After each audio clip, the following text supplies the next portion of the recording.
Doctor ortho Ayurvedic oil and capsule. अब दर्द भी घुटने टेकेगा। लखनऊ में 9 दिवसीय श्री राम कथा महोत्सव के समापन कार्यक्रम में शामिल हुए सीएम योगी। योगी ने विपक्ष पर साधा निशाना, लैंड जिहाद से जुड़े लोगों के खिलाफ खड़ा होने की अपील। योगी ने लव जिहाद रोकने के लिए रामायण का दिया उदाहरण। शाहजहांपुर में लव जिहाद का नया मामला, धार्मिक पहचान छुपाकर युवती का वर्षों तक शोषण। प्रताड़ना से परेशान होकर युवती ने 2 बार की आत्महत्या की कोशिश। पुलिस ने मुकदमा दर्ज कर शुरू की जांच। एक आरोपी गिरफ्तार, दूसरे की तलाश जारी। हरदोई के शाहबाद क्षेत्र में एसडीएम पर हमला, राशन की दुकान के निरीक्षण के दौरान हुआ हमला। ग्रामीणों ने एसडीएम की सरकारी गाड़ी पर किया पथराव। हमले में एसडीएम हुए घायल। पुलिस ने मुकदमा दर्ज कर कार्रवाई शुरू की।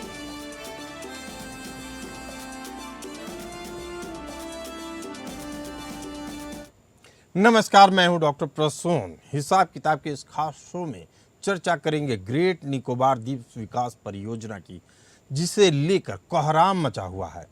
सरकार का दावा है कि इस प्रोजेक्ट से चीन की घेराबंदी से मुक्ति के अलावा समुद्री व्यापार में भारत एक अहम खिलाड़ी बनकर उभरेगा।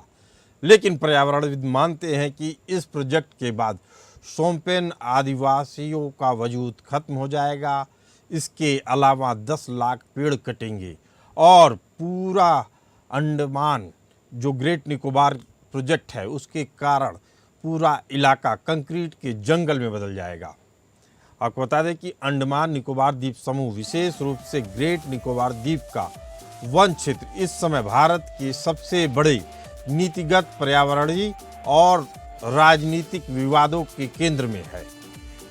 इस पूरे विवाद की मुख्य वजह केंद्र सरकार की 81,000 करोड़ की लागत वाली ग्रेट निकोबार द्वीप विकास परियोजना है। इस महत्वाकांक्षी परियोजना को लेकर एक तरफ सरकार इसे देश की सुरक्षा और अर्थव्यवस्था के लिए अपरिहार्य, अनिवार्य बता रही है, वहीं दूसरी तरफ पर्यावरणविद, वैज्ञानिक और आदिवासी अधिकार कार्यकर्ता इसे इस क्षेत्र की अनूठी जैव विविधता और मूल निवासियों के लिए गंभीर संकट मान रही है। नीति आयोग के इस मेगा प्रोजेक्ट के तहत ग्रेट निकोबार के गैलाथिया खाड़ी और आसपास के क्षेत्रों में 4 प्रमुख बुनियादी ढांचों में निर्माण प्रस्तावित है।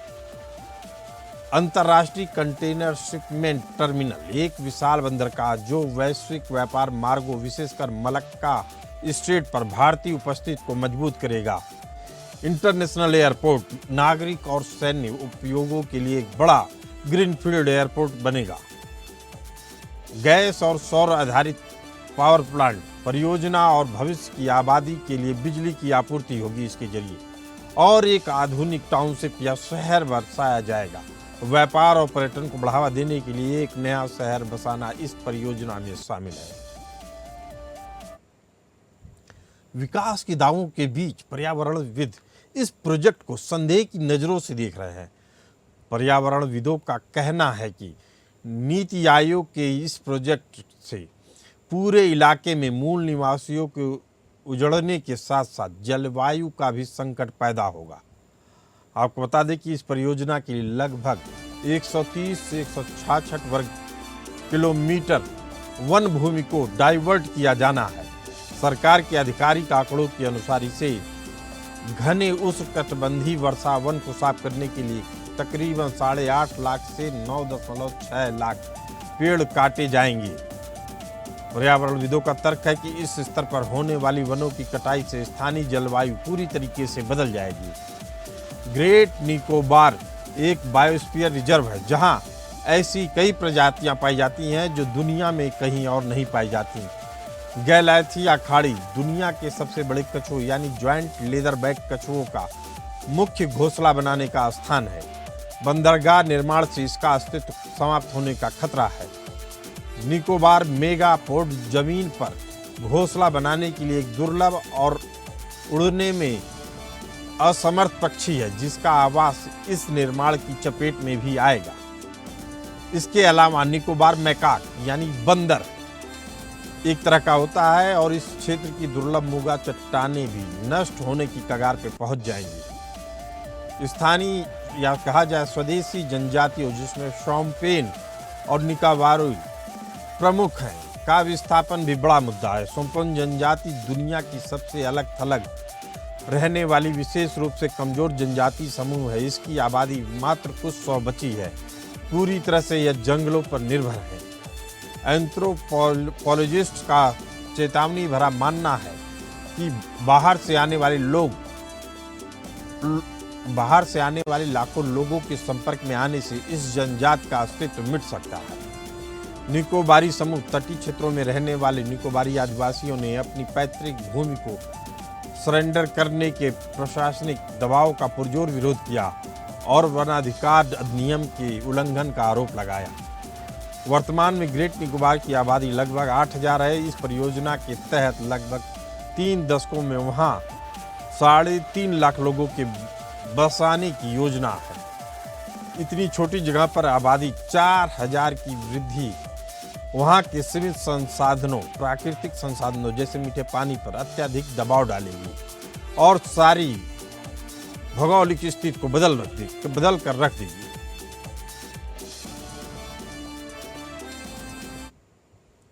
इस भारी विरोध के बावजूद सरकार इस परियोजना को लेकर बहुत उत्साहित है, आगे बढ़ने के लिए प्रतिबद्ध है, जिसके पीछे बेहद मजबूत रणनीतिक तर्क दिए जा रहे हैं। आपको बता दें कि मलक्का स्ट्रेट पर जियोपॉलिटिकल नियंत्रण के लिए सरकार इस प्रोजेक्ट को बेहद अहम बता रही है। ग्रेट निकोबार द्वीप दुनिया का सबसे व्यस्त समुद्री मार्ग मलक्का स्ट्रेट के मुहाने पर स्थित है।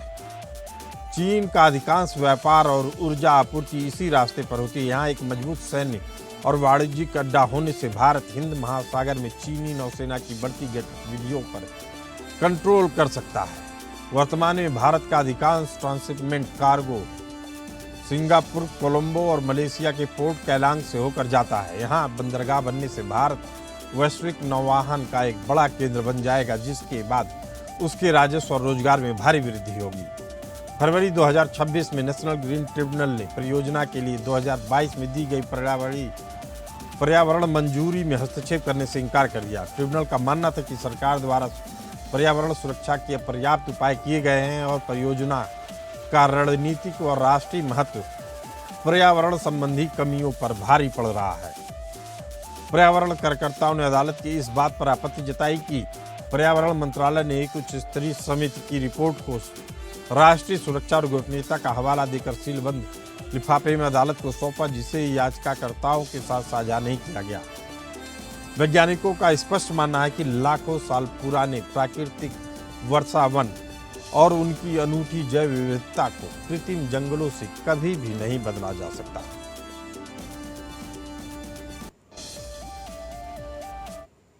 इसी मुद्दे पर चर्चा करने के लिए हमारे साथ मौजूद हैं जियोपॉलिटिकल एक्सपर्ट संजीव श्रीवास्तव जी और डिफेंस एक्सपर्ट कमांडर भूषण दीवान जी। आप दोनों मेहमानों का बहुत बहुत स्वागत है।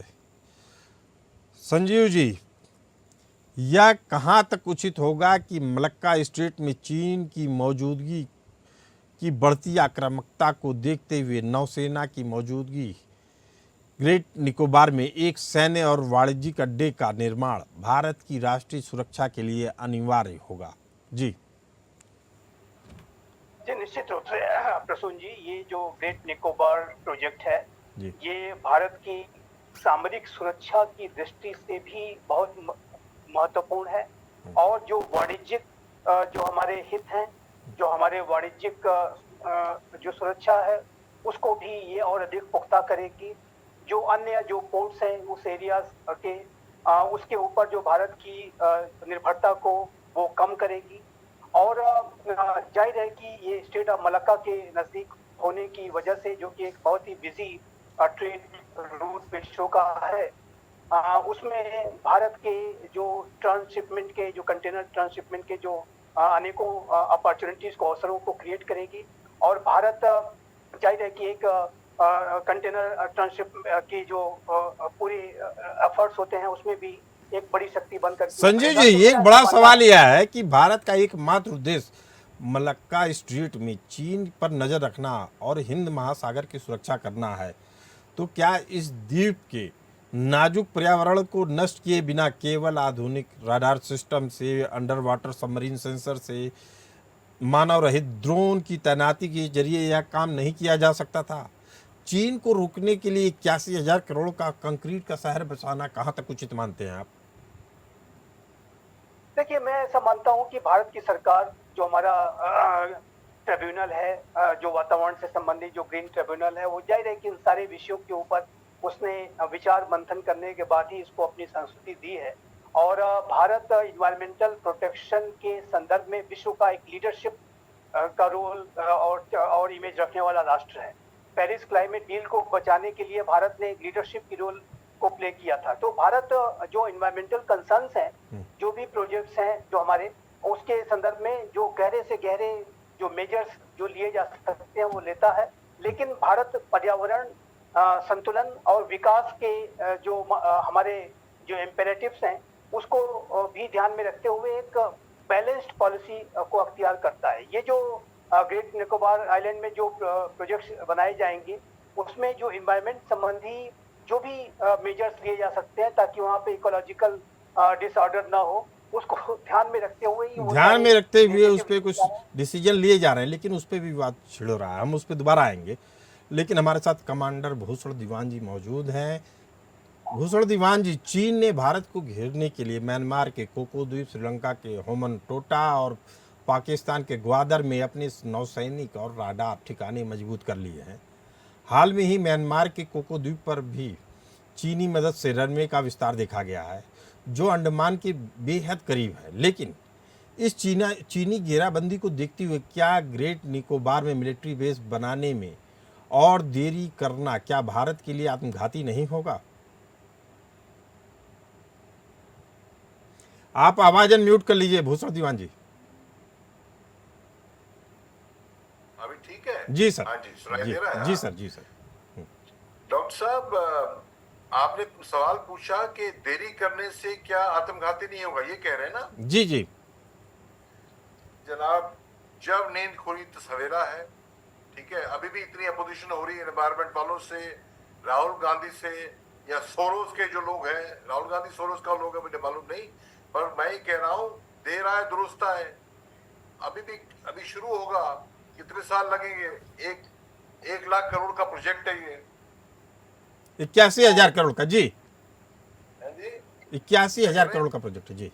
हाँ, भूषण दीवान जी, मुद्दा ये है कि क्या पर्यावरण की चिंता इतनी बड़ी है कि हम देश की मुख्य भूमि को चीनी मिसाइलों और युद्धपोतों की सीधी निगरानी में छोड़ दें? ये डिफेंस के पॉइंट ऑफ व्यू से सवाल है जी। नहीं, आप कह रहे हैं ये बेस बनने से हम और सिटिंग डक बन जाते हैं, ये कह रहे हैं आप? मेरा केवल ये कहना है, पर्यावरण विदों के दृष्टि से वो कह रहे हैं कि जिस तरीके की परियोजनाएं बनाई जा रही हैं, असल में ये किसी व्यापारिक घराने को फायदा देने के लिए, केवल ये सुरक्षा का मामला नहीं है। सुरक्षा के लिए तो कोई आपत्ति नहीं है। पूरे इलाके को 81,000 करोड़ के प्रोजेक्ट के जरिए कंक्रीट का शहर बसाना कहाँ तक उचित है जी? एक्चुअली एनवायरमेंट का सवाल तो डिफेंस का सवाल आपने संजीव जी से पूछा, एनवायरमेंट का मेरे से पूछ रहे हैं। नहीं, मैं ये कह रहा हूँ पर्यावरण विदों की ये चिंता है, इस चिंता से आप रक्षा विशेषज्ञ होने के कारण आपका क्या काउंटर पार्ट है जी? ये देखिए, अभी आप कंपेयर करिए साउथ चाइना सी की 9 डैश लाइन, ठीक है? मैं अभी रिसर्च कर रहा था, उनका जो इन्वायरमेंटल इम्पैक्ट है ना, हमारा 6 आउट ऑफ 10 है, उनका 9 आउट ऑफ 10 है। तो सिक्योरिटी फर्स्ट, अगर हम रहेंगे नहीं जीवित, अगर हम चीन की गर्दन नहीं दबा सकते तो वो हमारी गर्दन दबाएगा। उसके सामने हर चीज बोनी हो जाती है। एनवायरमेंट देखिए, 1804 में दुनिया की आबादी 1 बिलियन थी, आज 8.5 बिलियन है। इतनी आबादी के चलते हर चीज से एनवायरमेंट डिग्रेडेशन हो रहा है, हर काम करने में, खाना पैदा करने में, घर बसाने में, ट्रांसपोर्टेशन में और डिफेंस में भी। तो अनअवॉइडेबल है। और सेकेंडली कोरल रीफ जो कि हजारों साल लग जाते हैं बनाने में, इनको आप उठा के और जगह भी प्लांटेशन की जाती है। उनकी प्लांटेशन माने उनको वहां बसाया जाता है। कई उसमें तरीके हैं रखने के।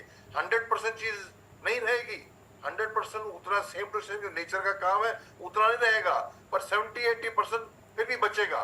इसलिए ये सिक्योरिटी भी है, वो मजबूत चीज है, मजबूत फैक्टर है, प्लस एनवायरमेंट भी है। तो एनवायरमेंट को देखने के लिए चीजें जो मैंने आपसे बताई हैं, लेटेस्ट जो टेक्नोलॉजीज है, और कोरल रीफ को रिप्लेस करना, और सेकेंडली जो ट्रीज काटे गई हैं, हमारा एरिया बहुत बड़ा है, ऑलमोस्ट 12-13 हजार स्क्वायर किलोमीटर है, तो जो ट्रीज वहां काटी जाएंगी और जगह ऑल्टरनेटिव अफॉरेस्टेशन की जाएगी। तो मैं इसमें कोई प्रॉब्लम नहीं देखता हूँ।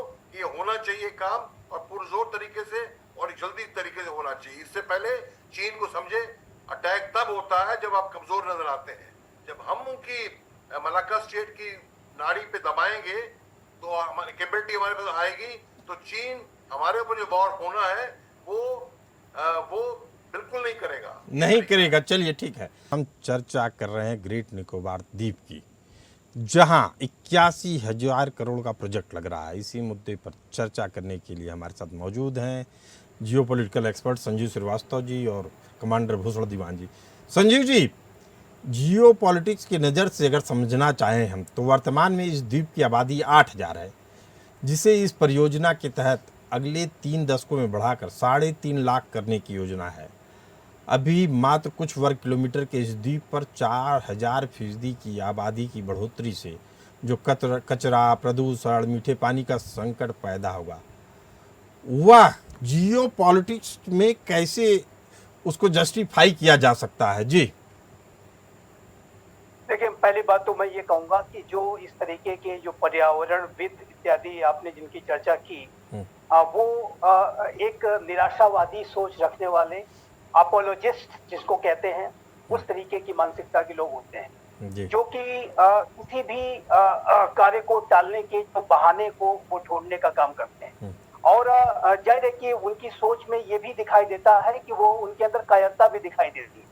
जैसे कि कभी सोच हुआ करती थी अपने ही देश में कि जो चाइना इंडिया का जो बॉर्डर एरियाज है, इंडिया चाइना बॉर्डर एरियाज, वहां पर ज्यादा सड़कें, ब्रिजेज इत्यादि मत बनाओ, क्योंकि उससे चाइना नाराज हो जाएगा।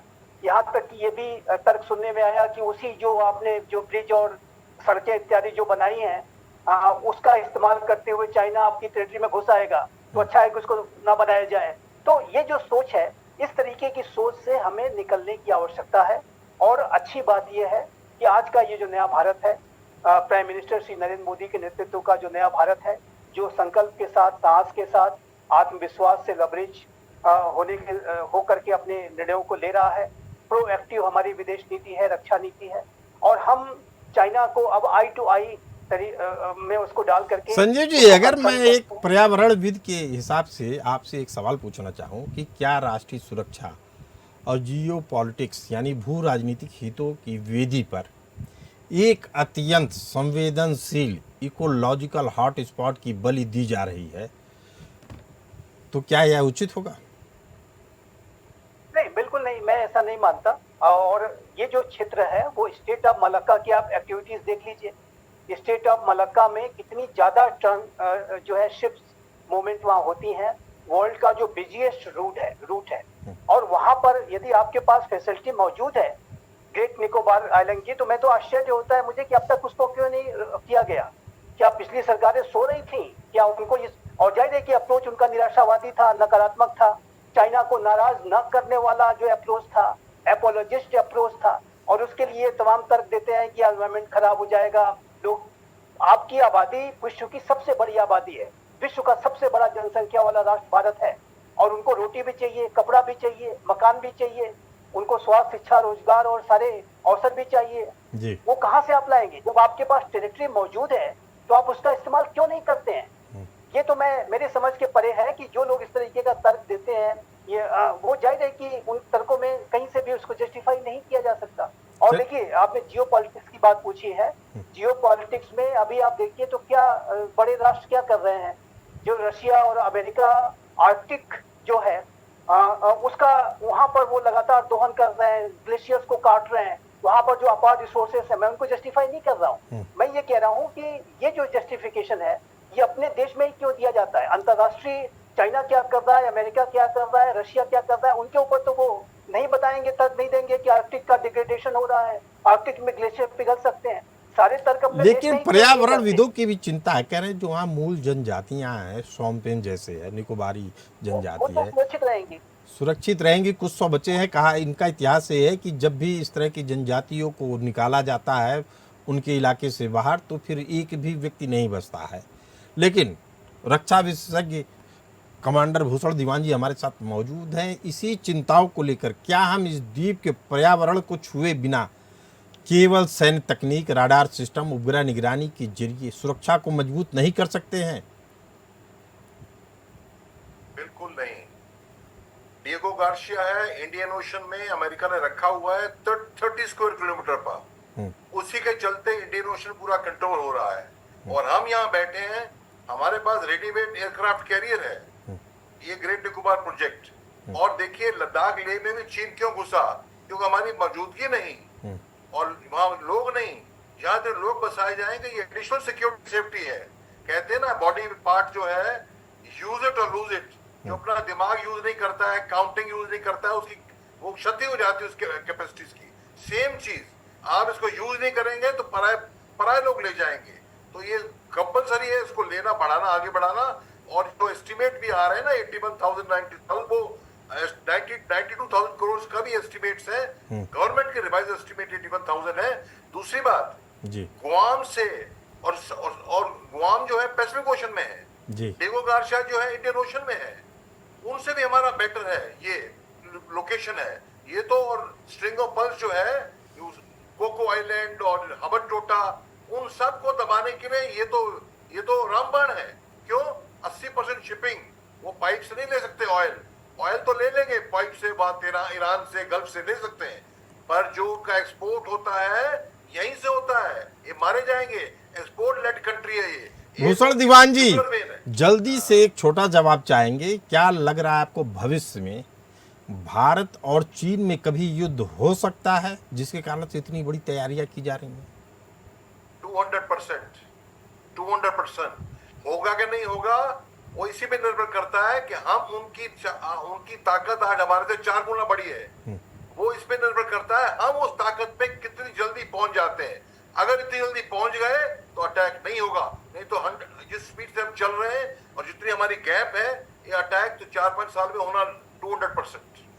ये बेहद अहम बात बता रहे हैं कमांडर भूषण दीवान जी। इनका कहना है कि अगर हम रक्षा क्षेत्र में अपने आप को मजबूत नहीं कर पाए तो आने वाले समय में चीन कभी भी हमला कर सकता है। हमारी ताकत ही हमारी शांति की पैमाना होगा। आपको बता दें कि अंडमान वन क्षेत्र का यह मामला रणनीतिक सुरक्षा बनाम पारिस्थितिकी संरक्षण का एक क्लासिक और बेहद जटिल उदाहरण है। एक परमाणु संपन्न और वैश्विक महाशक्ति बनने की ओर अग्रसर भारत हिंद महासागर में अपनी संप्रभुता मजबूत करना चाहता है। यह उसके लिए मजबूरी है, क्योंकि यह उतना ही जरूरी है जैसे इस ग्रह के सबसे संवेदनशील और दुर्लभ पारिस्थितिकी तंत्र को। आने वाले समय में यह देखना महत्वपूर्ण होगा कि क्या विकास की गति के बीच पर्यावरण, आदिवासियों की रक्षा के लिए भी कोई बीच का रास्ता या सस्टेनेबल मॉडल निकाला जाता है या नहीं। लेकिन हमारे राष्ट्र की सुरक्षा सर्वोपरि है। आप दोनों मेहमान इस खास चर्चा में आप दोनों का बहुत बहुत धन्यवाद। फिलहाल इस चर्चा में इतना ही। हमें दीजिए इजाजत। नमस्कार।